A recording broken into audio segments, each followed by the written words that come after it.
ప్రజలందరికీ నమస్కారం అండి. నిన్న అంబటి రాంబాబు శంకర విలాస్ బ్రిడ్జి గురించి అవాకులు చవాకులు పేలుతున్నారు. అంత చక్కగా వర్క్ జరుగుతుంది. ఎవ్వరికీ ఏమి ఇబ్బంది లేదు.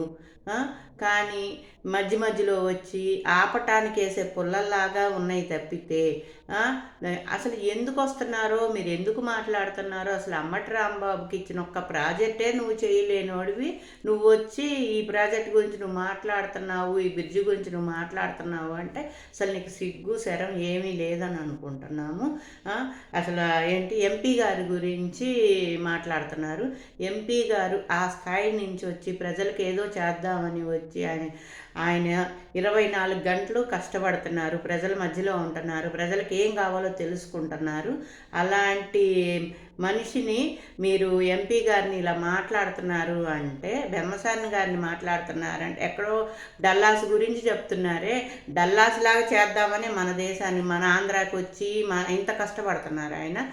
కానీ చేసేదాకా మీరు ఆగితే చూస్తూ ఉంటే బాగుంటుంది. మధ్య మధ్యలో ఇలాంటి పుల్లలు పెట్టి ఏం మాట్లాడుతున్నారో తెలియని మీరు మీ పేటీఎం బ్యాచ్ వచ్చి ఒక నలుగురిని వేసుకొచ్చి తేపకి ఏదొకటి మాట్లాడి మళ్ళా మేమందరం కూడా బయటకు వచ్చి మాట్లాడేలాగా మీరు చేయమాకండి. అంబటి రాంబాబు గారు, మీకు ఇదే మేము చెప్పటం మీకు మర్యాదగానే చెప్తున్నాం. కానీ మీరు తేపకి ఏదొకటి తీసుకొచ్చి దాన్ని పెద్ద భూతద్దంలో చూపించాలని అనుకుంటున్నారు. కానీ ప్రజలు ఎవ్వరూ నమ్మే పరిస్థితిలో లేరు. ప్రజలందరూ చూస్తున్నారు ఎంత డెవలప్ అయ్యింది, ఇప్పుడు పరిపాలన ఎలా ఉంది, అంతకుముందు పరిపాలన ఎలా ఉంది అన్నీ చూస్తున్నారు. కాబట్టి మీరు పిచ్చి మాటలు మాట్లాడటం మానేస్తే చాలా బాగుంటుంది.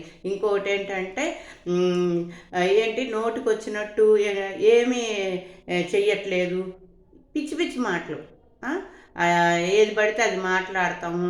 ఆయన కోటీశ్వరుడు, అంత కోటీశ్వరుడు వచ్చి మనకు పనిచేస్తున్నాడు అంటేనే మీరు తెలుసుకోవాల్సింది ఆయన ప్రజల కోసం వచ్చాడు. మీ నోటితోనే చెప్తున్నారు కదా, ఆయన ఏమీ డబ్బులు కాసిచ్చలేదు, బాగానే చేస్తున్నారు అని ఒక పక్క నువ్వే చెప్తున్నావు. మళ్ళీ ఇంకో పక్క ఇంకో నలుగురిని వేసుకొని వచ్చి ఏం మాట్లాడాలో తెలియక నువ్వే మాట్లాడుతున్నావు. నీ ఆత్మసాక్షికి నీకు తెలుసు ఆయన బాగా చేస్తున్నాడు, ఆయన అనకూడదని నీకు తెలుసు.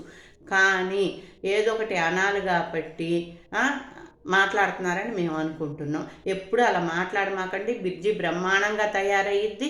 ఎన్ని రోజులైందండి మొదలుపెట్టిన దగ్గర నుంచి చేస్తూనే ఉన్నారు. ఆరాలా, నీళ్లు కొట్టాలా, కొంచెం గ్యాప్ వస్తుంది, ఆ గ్యాప్ పూర్తి చేసుకుంటా వేస్తారు. అంతేగాని మీలాగా పేకమేడలాగా గట్టి కూల్చేయి కడితే ఉపయోగం ఏముంది? కాబట్టి అక్కడ అన్నీ శుభ్రంగా చేసుకుంటూ స్టెప్ బై స్టెప్ చేస్తున్నారు. గవర్నమెంట్ బాగానే చేస్తుంది, కమిషన్ గారు బాగానే చేస్తున్నారు, అందరూ బాగానే చేస్తున్నారు. కానీ మీరు ఓర్చలేక మీ కింద మీకు ఉన్న అవగాహనతో మీరు మాట్లాడుతున్నారు, లేకపోతే మీ చేత ఎవరైనా మాట్లాడిస్తున్నారో మాకు తెలియట్లేదు. కానీ అంబటి రాంబాబు గారు, మీకున్న మర్యాదను మీరు పోగొట్టుకోమాకండి. గంటలో అయ్యే పని అయితే కాదు. కాబట్టి కాస్త ఓర్పుగా ఉండి చూడండి. అంతేగాని పదే బెమ్మసాని గారు ఎంపీ గారిని కానీ అంటే మహిళలను కూడా ఎవరు ఊరుకోమని మేము హెచ్చరిస్తున్నాం.